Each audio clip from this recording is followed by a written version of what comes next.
Hey everyone, welcome to our weekly sprint update for Bricks Over Blocks. I'm Gabriel from the team on WalterNet Games. So the plan going forward is each week after our sprint review on Wednesday, I'll be sharing the latest updates on what the team has been doing, what we're working on, and how the game is coming along. So we can share some of the insights into what goes on behind the scenes of a teeny tiny indie game development studio. So hopefully these videos will continue to get better and better as I get used to this. But right now, Bricks Over Blocks is available to purchase on Steam. Currently, we have it priced at $4.99. We just transitioned it from free to paid this week, so it's been a super crazy experience for us. The game is still in active development, so we'd love all your comments, ideas, and feedback as we work to make it the best game possible. So some of the things that have happened since the beginning of development, if you're just starting to watch these videos. Currently, we have about 180 subscribers here on YouTube, and we're trying to grow that. So all of your support is super helpful as we work hard on this game. We're currently a team of 5 developers, but we first launched our early access Bricks Over Blocks for free in November. November 22nd, after we had a small team and a group of interns working on the game for approximately 8 weeks. At the end of that, we realized we had something special, and we released it on Steam Early Access for free, and pretty quickly gained about 20,000 users, which we were really excited about. After that initial launch, the game still had some quirks and some bugs, but we think we'd found the fun. And we took a little break from development and came back in February with Derek and I, the co-founder, and our partner Zach as well. We quickly realized we needed to hire on a programmer, so we hired a part-time programmer, and then eventually brought in a concept artist and started getting back to work. So over time, we started adding a few more features, started reworking the gameplay, massaging the feel of the player movement, and making sure the physics worked a little better. And added more levels. So on March 15th, just a week ago, we gave our first major update to Bricks Over Blocks. We ended up with 20 levels, about an hour and a half of gameplay. And I posted the update without letting anybody know about it because we had planned on transitioning from free to a paid format. But we still wanted to update the latest build while we waited to push a request from Steam to move from free to paid. Turns out it's not as easy as we thought. And in retrospect, we'd do it differently. One of the beautiful things about Bricks Over Blocks, it's our first actual release, so we're trying to learn from our mistakes, but keep pushing forward. So in order to switch your game from free to paid, a few things happen. One thing, you have to notify your game. You have to give them at least 7 days notice before you're allowed to switch. You have to give a request to Steam. You can't do it by yourself. And the intent has to always have been to make your game paid, which ours was. We always had planned on it, but we thought we'd start out free. We had about 20,000 people added to our library. We got about 15 organic positive reviews, so we were certified positive on Steam. And after that March 15th release, while we were waiting to mark it paid, Steam noticed that we made that update, and we quickly amassed about 82,000 more game editions. So we now have 82,000 people that own Bricks Over Blocks, and we're so excited about that.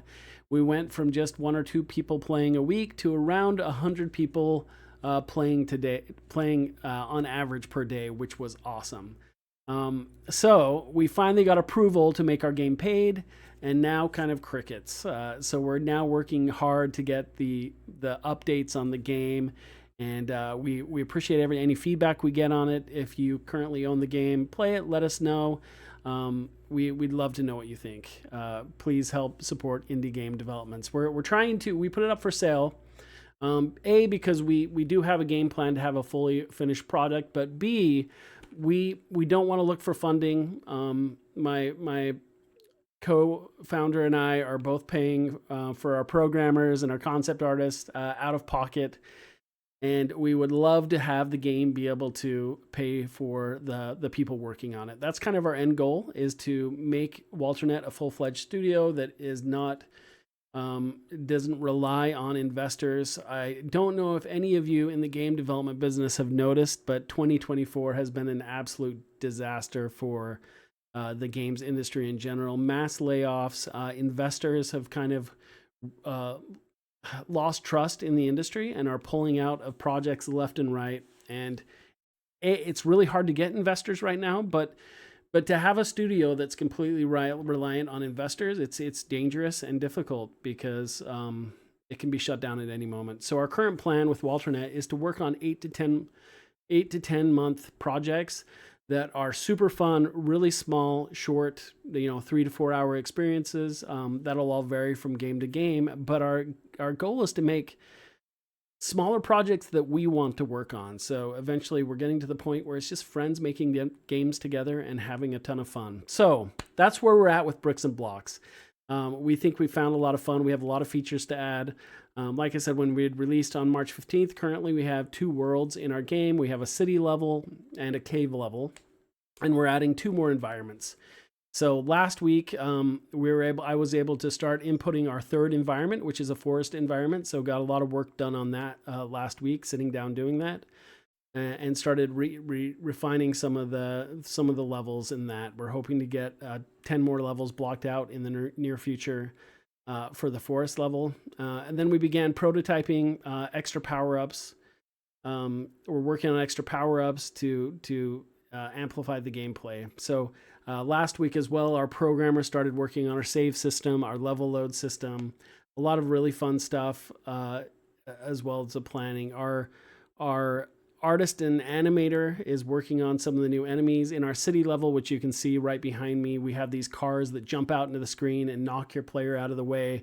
It creates this little extra frenetic experience. We're trying to take that mechanic and incorporate it into all our levels. So our forest level is going to have a little fish that jumps in and out of the water.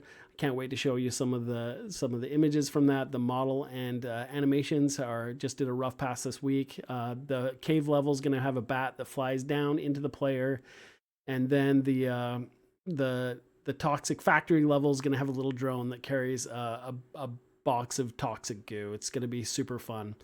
So we're working on a lot of those quirky things. This week we're working on some new power-ups. We want one that will shoot projectiles from the top of our character's head to give the player a little bit more finesse when clearing out the blocks. We found, when we talked about those cars that hit the player and knock him out of the way, we found this neat little glitch that we kept in the game, where if you press the jump button right when you're getting hit, you actually can fling the character up on top of the bricks, or it hits the bricks. So we decided early on that it would be cool if when his head hit the bricks, it smashed him. Got some feedback from some players this week that they would love it to just smash through the bricks a little bit more. So we're working on a particle and visual effect on our character, so it acts a little bit more like a star power that you bash up through the bricks. Working on that phonetic energy. So that's kind of our goal. This week I'm going to be working on marketing videos like this. We've noticed some issues with the Steam Deck with controller support, and the game not feeling the same on the Steam Deck as it does for the PC. So I'm going to be doing some play tests and sending feedback with our programmer to work on that. My co-founder is going to be working on the website. We're hoping to have a Bricks Over Block or WalterNet Games website up soon with information about our games. I'm going to be working on the forest level, like I said, the marketing efforts, finalizing the cave zone, trying to get that bat in there. We're working on box art, concept art, more models. Keep in mind, this is a part-time endeavor for the whole team. So each of us are working roughly around 10 hours a week, trying to get as much as we can done. So that's it for this week. That's what we're working on.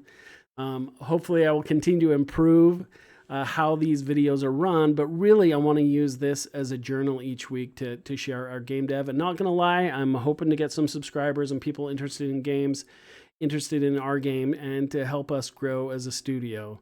So I hope you'll give us a shot, like and subscribe, check out our game. I'll show a few little screenshots or little blurbs of our game throughout this video. But thank you so much for watching. You can expect these every Wednesday, a new devlog video, and then I will continue to make updates and videos as I do playtest live streams all over this channel. If you have any questions about game development in general, what kind of engine we're using, maybe you want to know that, or what kind of tools we're using to build our game, I would love to be open and honest about that and continue and make this a thing. Everybody, thank you so much for watching, and we'll see you next Wednesday with Sprint Review update number 2.